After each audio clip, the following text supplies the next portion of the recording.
Welcome to another edition of the Business and Personal Podcast, where we bring you closer to the people you do business with. And we're thrilled today to have Amanda MacLachlan on with us. She's the owner and the founder of I'm with Amanda Medicare Solutions. And we're catching her here the day before annual enrollment opens up, where she actually has a little window of time to talk to us. So, Amanda, thanks for joining us today. Thank you so much for having me. So crazy times right now with Medicare and all the changes that are out there. A lot of people are aware of it. So, we're going to talk about that. That's going to be a big focus, just kind of giving people some insights on what to expect this year. But before we get into that, it's the Business and Personal Podcast. So just give people a little bit idea of your background and how you ended up with I'm with Amanda Medicare Solutions. Oh, sure. Well, I went to college for psychology. I graduated from Medicare College back in '03. So my options for a career was grad school or sales, really. I ended up going into sales. I spent about 12 years working in financial planning, life insurance, long-term care, some sales management in there, along with some training and development roles. And right around the end of 2013, I looked at my calendar one Monday morning and I thought, ooh, Medicare appointment. Oh, Medicare appointment. Oh, financial planning appointment. And I said to myself, Amanda, you're in charge of your own calendar. Why don't you just do Medicare solely? So since then, it's been my sole focus. Got rid of my investment licenses, and I've focused on helping Medicare eligible individuals ever since. It's the only insurance that I do. No group insurance, no marketplace. So really, I just work in this one little niche and stay awfully busy doing that. So that's good. And I don't really consider it sales. I feel like Medicare insurance has its own little niche where it's, you're more like a solutions provider, a stress reliever. And it's just a lot of people don't know that someone like you exists that can help at no charge. So is that something you hear a lot? People are just surprised that someone like you is there to help. They are, yes. And this year certainly is more important to have somebody like me than it ever has been. But that's really what I like most about this business. Whether somebody has $8 million or, very little savings and income, my compensation is the same. I don't have to charge clients. They don't have to find, budget or come out of pocket to have me help them. I think it's a really fair model. So that's probably one of my favorite things about it, other than just taking away that stress and making things really clear for people. So one of the reasons that someone might be watching this podcast or stumbled across this podcast is they're looking for Medicare solutions. They maybe got their letter in the mail, the annual notice of change, and things look different. And I think Medicare aged and Medicare eligible people freak out when they hear about big changes with their prescription drug plans. And that's what we're looking at this year. So, why is it more important than ever to maybe look at Medicare plan selection differently? You're not going to listen maybe to a family member or a friend or auto renew it. Why is it more important than ever to work with someone like you this year? That's a good question.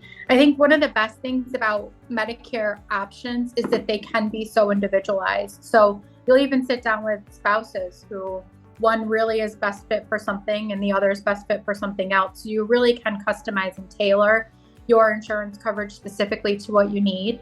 I think one of the two biggest factors in that, maybe three, would be prescription drug needs. So what medications you use on a consistent basis, the providers that you see, and also the level of coverage that you need. But going into 2025, we're going to see the biggest changes in Part D that we've seen in a long time. It's really the third of 4 years that Inflation Reduction Act legislation impacts are coming in and helping Medicare beneficiaries. We saw it a couple years ago with the insulin savings program pricing. We saw it last year with elimination of copays in the catastrophic phase, but this year we're going to see two really big changes. One is going to be a $2,000 cap on out-of-pocket copays for Medicare Part D beneficiaries, and that's whether you have your drug coverage standalone, like you'd pair it with a Medicare supplement, Medigap plan, or if you get your prescription drug coverage through a Medicare Advantage plan. All of those plans are going to be required to cap your out-of-pocket cost at $2,000 for the year. A little bit more about that. The other big change is the Medicare Prescription Payment Program. They call it the M3P. I wish they called it MP3, but they couldn't. So the M3P, we all call it the wrong thing.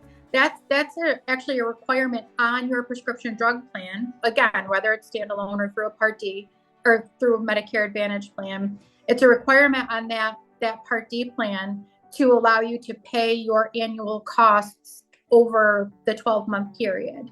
So what you're going to see next year as sort of an effect of that $2,000 cap is that prescription drug companies are going to be responsible for paying more towards your prescriptions than they ever had historically, to offset for the fact that your cost is capped at $2,000. So what I think people are going to be surprised about when they sit down with somebody, and I really encourage people to do that locally, when you sit down with an advisor, they're going to tell you, and you'll see in the software, that prescription drug costs for 2025 are going to be very front loaded, meaning higher Part D deductibles, more costs at the beginning of the year, and then it'll level out as the year goes by. Sometimes it's difficult for a lot of people to come up with that chunk of money all at the beginning of the year. So you will be able to ask your Part D company to bill you for that on a monthly basis rather than paying for it at the time of purchase when you're with your pharmacist. So that's that payment program. So those two things are really a big change for next year. I think the initial reaction with anybody when they hear big changes, really anything in life of something that they're used to, there's always fear that it's going to cost more, that change is going to be a bad thing. But I look at someone like you as someone that can come in and calm the waters a little bit and understand that change isn't always necessarily bad. In some cases, this will be good for some people too, right? Yeah, absolutely. So people have struggled with Part D coverage gap, that donut hole period throughout their coverage year. Anyone who's run into that in the past is really going to see a big improvement in their out-of-pocket costs for next year. I think the only people who really might feel like they're paying more for prescriptions than they have historically are the folks who take very few and they're inexpensive anyways. And that's still not going to be as big of an increase as people are going to save that do have a lot of prescription medications. So I know change is scary. Again, I think it's just getting that roadmap for the year of what will my costs be? How do I prefer to pay them upfront or levelized through the year? And, are there any prescriptions that are going to need special considerations like pre-authorizations, formulary exceptions? But we have the capability of telling you all of that. That's why working with someone's so important. I think one thing that you're also going to probably see happen is, we're recording this in October. Someone could be tuning in January and they just went to their pharmacist for the first time and have some sticker shock because they ignored all these changes, maybe did an auto renew or whatever, and now they're scrambling to see if there's a better plan. For those people that didn't make the change but then got that sticker shock in the first quarter of next year, are there opportunities for them to still get into a better plan? So most likely, yes. There's a lot more flexibility in someone's, option to change plan during the year than I think people are programmed to believe. So the first thing would be the Medicare Advantage open enrollment period. So if you have one of those Medicare Advantage Part C plans that include your drug coverage, you actually do have the flexibility to change that in January, February, or March. To exactly what you mentioned, to respond to an instance like that. You might also find that keeping your plan is perfectly a reasonable option, but you'd rather just pay it incrementally rather than all at once in the beginning. So that's a new option that people hadn't had before, that ability to pay it in intervals rather than all up front in the beginning. Yeah, when you think about you've worked your whole life, you've paid into this Medicare program, you've had it taken out of your paycheck for the longest time, you turn age 65, you should utilize every resource imaginable to get the best value of, you've already paid for this basically, right? So what kind of final advice do you have for anybody out there that has always just tried to do it on their own, and in terms of, why would you do that? I don't think somebody should do it on their own. Again, I think it's scary to engage with a salesperson sometimes, but again, we don't charge for our services. We're compensated by the insurance companies. I do like people to know that they pay us the same amount no matter what we pick. So really the goal is just to find the very best coverage for you.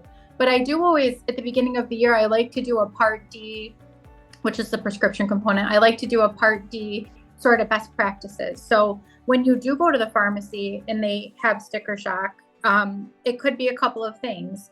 It could just be the deductible, and they maybe fear that that's what their prescriptions are going to cost all year, when really it's just that first bill that's higher.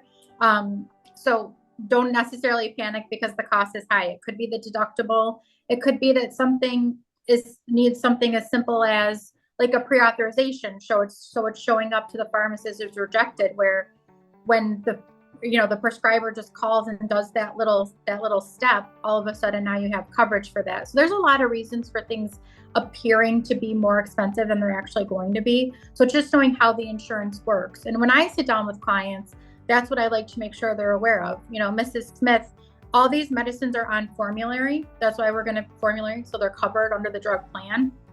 But this one and this one require a pre-authorization. So if you can let your doctor know ahead of time that they're going to have to call in or send that pre-authorization request, it will save them from going and having it denied and feel like it's going to be so much more expensive. And then also I would say, every state is a little bit different, but sometimes we can only do as well as we can with the prescription, actual Part D prescription coverage. There are a lot of avenues that help people. There are great patient assistance programs through drug manufacturers, Bristol Myers Squibb, Novo Nordisk, the GlaxoSmithKline programs. Those can actually help people save on prescription medicines. And also, I'm in New York State, so our state does have a state pharmacy assistance program. It's called EPIC.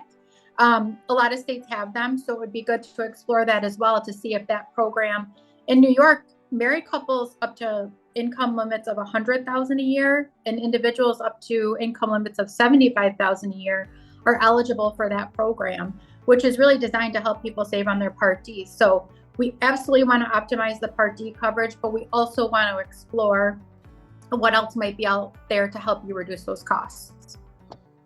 Well, there you have it. Whether you're with Amanda or you're with somebody else, it's just you have nothing to lose by utilizing their vast experience. They get constant education throughout the year to stay on top of things. You're not going to have any more updated information than what you would receive from them, and all you have to pay is attention. That's all it costs you for this. That's a good way to say it. I do like to let people know sort of what to expect or what to look for when you engage with a Medicare professional. If we have a few more minutes, sure. We always ask people. We try to schedule 45 minutes to an hour. We ask people to bring in a list of their providers and their prescription medications, or ideally send them ahead of time so that we can already have done that legwork and research. But what would happen is, they would let you know these are the plans that will meet your provider needs and cover your medications. And then they should go through all the benefits, co-pays, deductibles, dental, vision, if those are included. And it's really exactly what you said, just paying attention. But the more information you give, income, prescription drug list, provider names, the better output you'll get from that professional who's trying to guide you and direct you. So don't be afraid of us. We're here to help. Well, awesome info, Amanda. If there's even one person that we're able to reach that changes the way they choose their Medicare plan and you're able to help them out, this was well worth our time. So best of luck to you as the craziness is about to get started for you, and maybe we'll have you on for an update after annual enrollment, see how things went. Okay, that sounds good. Thank you, Ryan.